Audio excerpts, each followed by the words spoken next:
Cuando se estudiaron bien el ciclo celular y el desarrollo de las células, una cosa que llamó mucho la atención es que la muerte celular no era una cosa que ocurría por accidente, sino que en muchos casos era una característica programada casi por defecto en las células. Es obvio que una célula puede morir por causas ajenas a su voluntad, pero también existe un mecanismo de muerte celular programada en el genoma de los organismos pluricelulares para cumplir una función. Algunas células forman su función muriendo, tanto en animales como en vegetales. Pensemos, por ejemplo, en las tráqueas que transportan la savia bruta. Esas células solo son, digamos, la cáscara de la pared celular muerta. Esas células, una vez forman su pared celular, se suicidan para formar el tubo. O en Caernovidis elegans, algunas aberturas del cuerpo de este animal se generan porque hay células que mueren. Incluso en nuestro caso también se puede ver en un feto cuando se forma un párpado como el ojo al principio, la piel que lo recubre es continua y como aparece una línea de células muertas que es lo que va a separar el párpado. Si no, pues uno nacería con los ojos cerrados y habría que abrir la piel a bisturí. Se distinguen muerte celular programada y muerte celular accidental. La muerte celular programada, aunque no es exactamente el sinónimo, es lo que se suele llamar apoptosis. En realidad, la apoptosis es un tipo de muerte celular programada. Hay más tipos de muerte celular programada. Apoptosis correspondería a un tipo morfológico específico, pero casi siempre se habla de apoptosis para todos los tipos. Es un proceso normal en la diferenciación celular y en la vida de las células.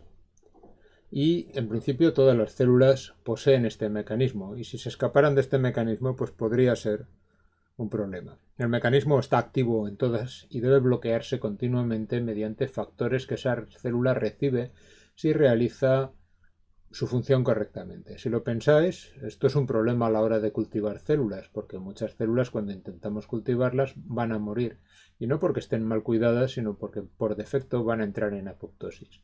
Vamos a tenerlas que alimentar con sueros donde hay factores que evitan esta muerte celular. Al principio eso no se sabía, así que resultaba un poco curioso.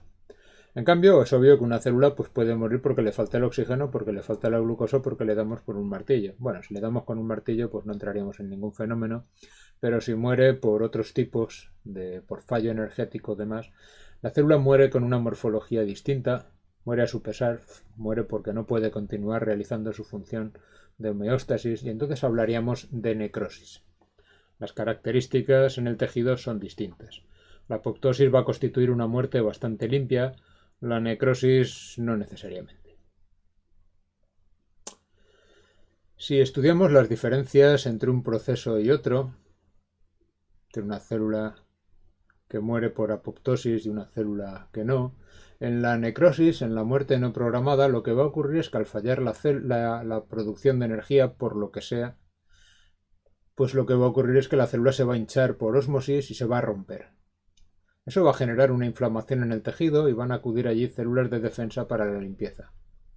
Células tipo macrófago.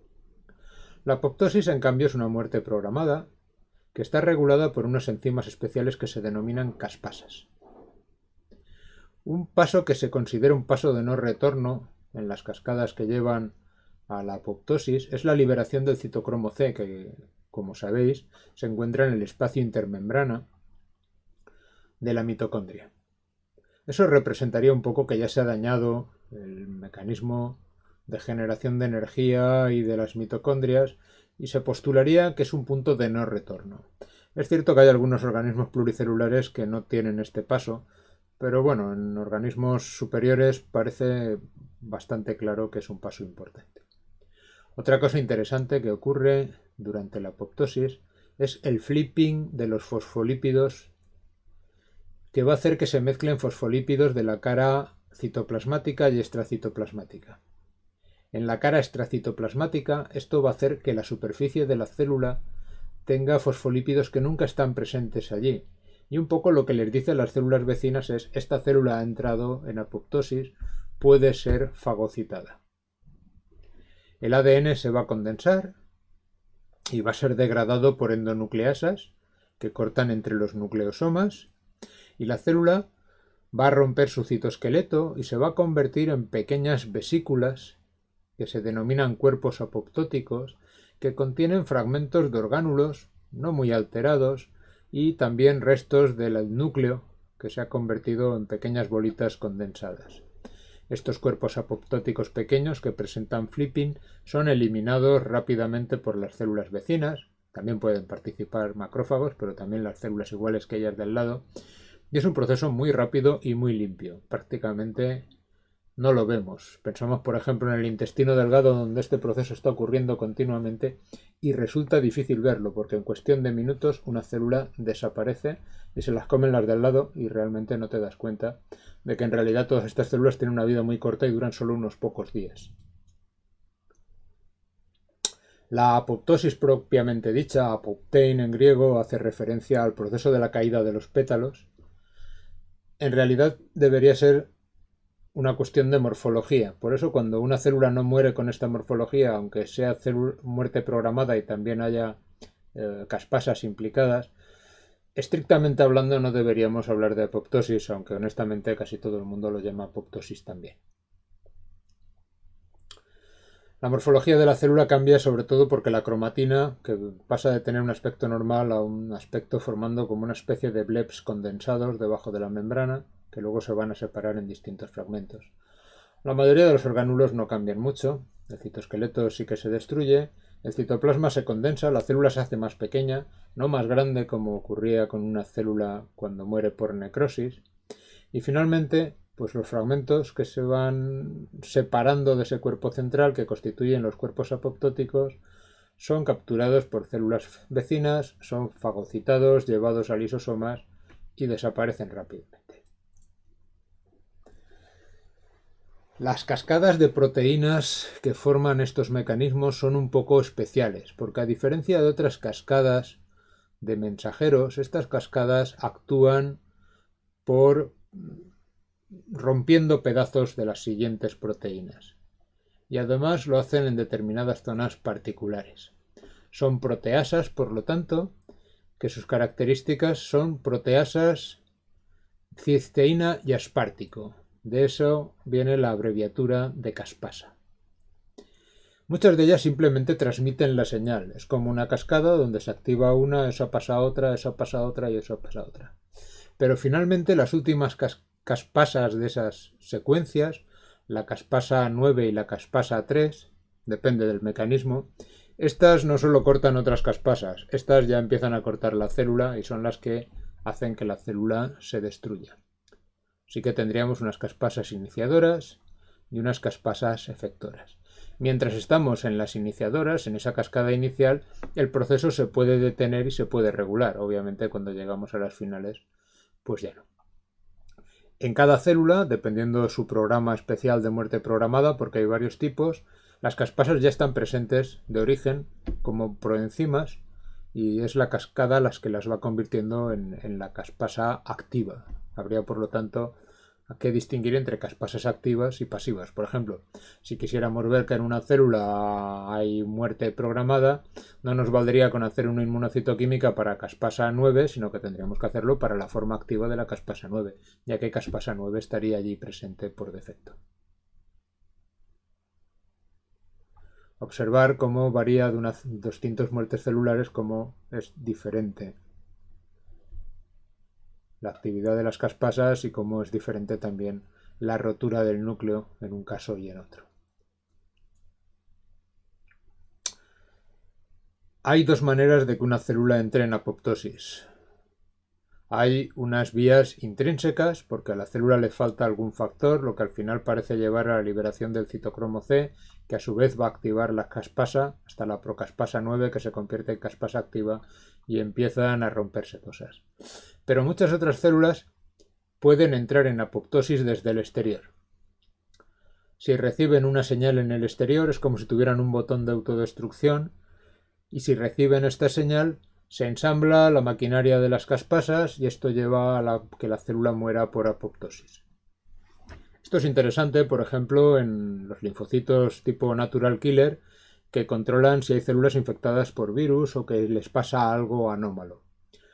Toda célula está obligada a enseñar fragmentos de lo que está fabricando.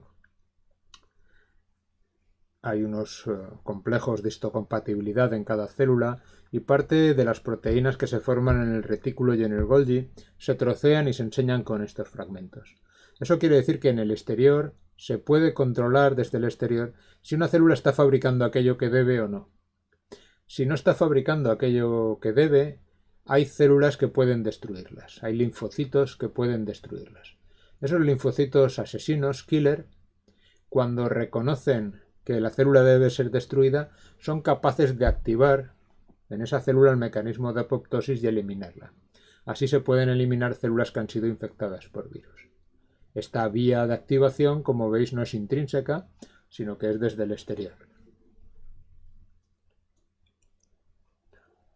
Una manera de distinguir cuando tenemos cantidades relativamente grandes de tejido, si la muerte que se ha producido es muerte programada o es muerte por necrosis.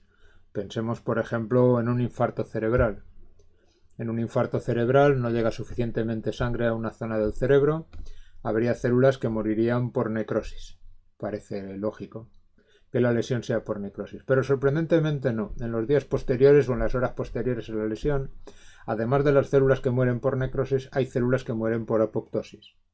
¿Por qué? Pues es difícil de explicar, pero de alguna manera esas neuronas han fallado de algún modo y se activa su mecanismo de autodestrucción. No mueren inmediatamente, aunque se recupere después el riego sanguíneo, pero cuando llevan 1 o 2 días se suicidan y mueren por apoptosis.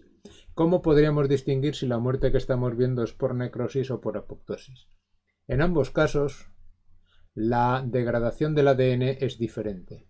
Cuando una célula muere por necrosis, el ADN va degenerando y se va cortando por cualquier sitio.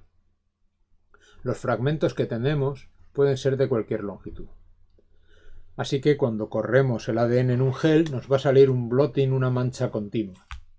Sin embargo, cuando una célula muere por apoptosis, las endonucleasas, las caspasas, van a cortar entre los nucleosomas. Eso quiere decir que se van a formar fragmentos que son múltiples de 200 pares. Vamos a tener un nucleosoma o 2 nucleosomas o 3 o 4, lo cual nos va a dar fragmentos de 200 pares de base, de 400, de 600, de 800. Es decir, se va a formar un patrón en escalera. Si vosotros cogéis en un animal experimental la zona de tejido que se ha dañado y estudiáis el ADN de esta manera, si vemos un patrón en escalera es que ese tejido ha muerto por apoptosis. Si vemos un patrón homogéneo es que ese tejido ha muerto por necrosis, y así podemos distinguir una de la otra.